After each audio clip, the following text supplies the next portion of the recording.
Maybe the problem isn't that America isn't worth defending. Maybe the problem is that lots of people today are entitled whiners who have no perspective and no idea how good they have it. Just like there's a long list of liberal celebrities who swear they'll go if a Republican is elected, and no one ever does. Miley Cyrus once said, "I am moving if Trump is my president. I don't say things I don't mean."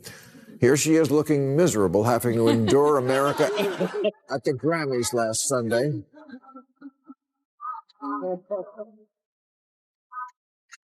I guess she flew back from Tajikistan.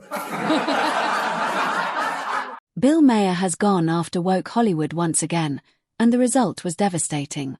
The comedian and political talk show host believes the pushback against wokeness could succeed if Hollywood ever decided to participate. But judging by reality, that's not happening anytime soon. The once great center of film and television is now fully immersed in woke ideology. And because of that, Maher continues to call out the industry relentlessly, dismantling what he sees as its broken worldview piece by piece. Let's get into it. I'm constantly amazed when I rewatch movies from only a decade or so ago, and they were made in a way that today would get you burned at the Twitter stake. It's Complicated, from 2009, to name just one of many I could choose, was made by a who's who of the most blue ribbon certified Hollywood liberals, woke approved and Democratic Party contributing, from the stars to the producers to the director. But it apparently occurred to none of them to have any kind of minority in the cast. You would need a divining rod to find a person of color within 500 feet of this movie set.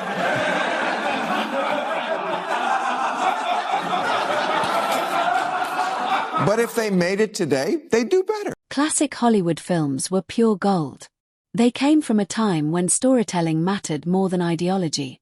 These movies entertained us, inspired us, and created moments we still feel nostalgic about today. Most importantly, they united people. Audiences from all backgrounds could sit in the same theater, laugh together, cry together, and leave feeling connected. Compare that to modern Hollywood, and the difference is undeniable. Today's films often feel less like stories and more like lectures, obsessed with woke messaging and pandering to a small, vocal audience.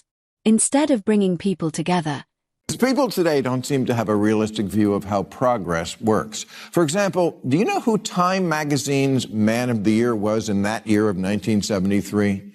Me neither, because who cares? The point is Time magazine was still calling their award the Man of the Year. Time magazine, another pillar of liberal enlightenment like the Oscars, but it only changed the name to Person of the Year in 1999. Award shows were once about celebrating creativity and achievement. Now, too many actors use the stage to lecture audiences, trash America, and portray the country as a place in constant decline. The Oscars, in particular, have become hours-long displays of woke grandstanding, where celebrities act like activists instead of artists. This is where Maher cuts through the noise. He challenges the idea that America is moving backward, reminding audiences that progress has never been instant or perfectly linear. Change is slow and uneven, but that doesn't mean it isn't happening. By grounding the conversation in reality, Maher exposes the exaggeration and hysteria behind Hollywood's bleak narrative. Wish our forebears would have come to progress sooner. Ronald Reagan was very late on doing something about AIDS. But the liberals aren't on time either. Obama was late on gay marriage. JFK was late on civil rights. Bill Clinton was late on not having the interns blow you.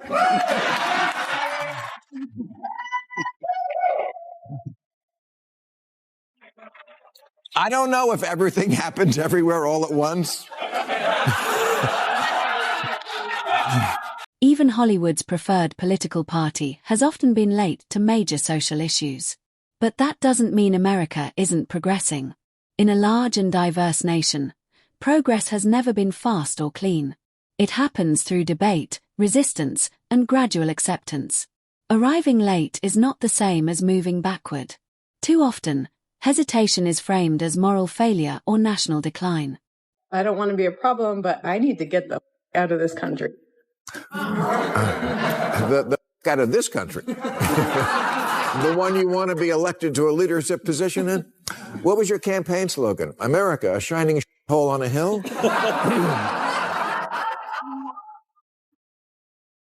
Jesus. Even prostitutes have to pretend they like what they do. It's not just celebrities who constantly trash America. Some politicians do it too. They paint the country as broken, racist, and beyond repair, yet still want power within the very system they condemn.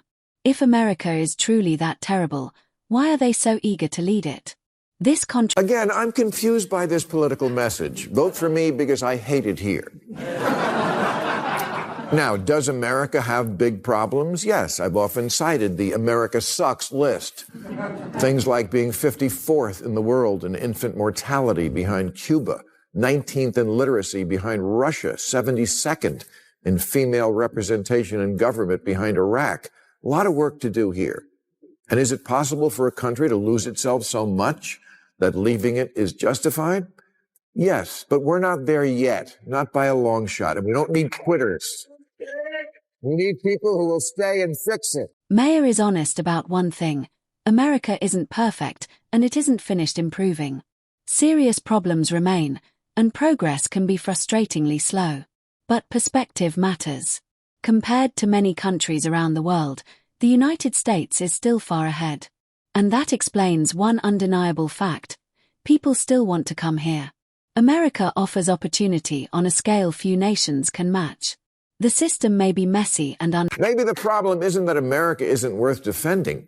Maybe the problem is that lots of people today are entitled whiners who have no perspective and no idea how good they have it.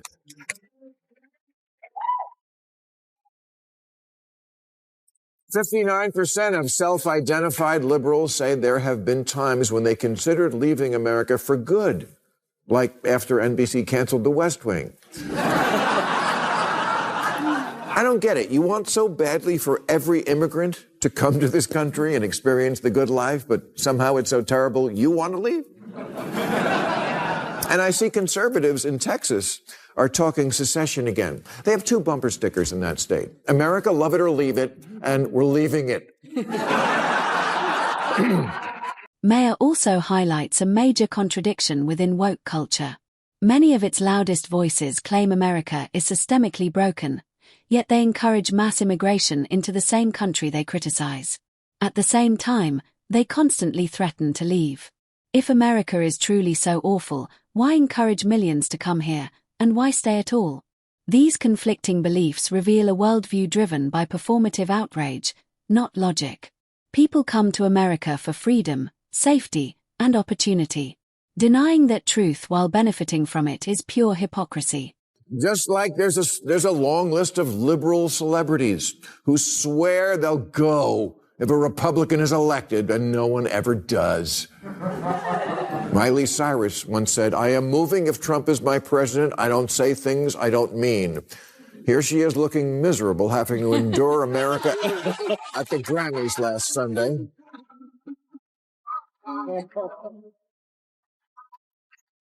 I guess she flew back from Tajikistan. Hollywood celebrities are masters of performance, especially when outrage is trending. Political declarations often sound dramatic, but rarely come with real sacrifice.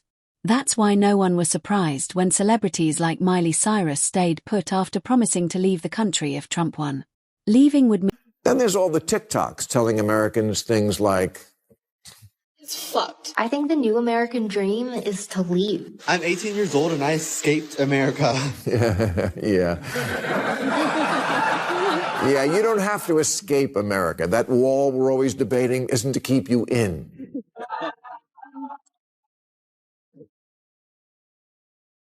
The New Republic just ran a story about the vulnerable minorities who want to flee America, including the author, a gay man trapped in the dystopian homophobic hellscape that is New York City. I wonder if he knows that there are 66 countries where just being gay is a crime. America may not be perfect, but it excels in one crucial area: freedom. People can speak freely, worship, or not worship, criticize the government, and live without fear of state punishment for their opinions. In many countries, these basic rights don't exist. Dissent can lead to imprisonment, religious minorities face persecution, and free speech is treated as a crime. When critics casually dismiss America as oppressive, they ignore this reality. Maher's message is simple but necessary. America is flawed, not finished. Hollywood's obsession with wokeness thrives on exaggeration and hypocrisy, not truth. Progress may be slow and imperfect,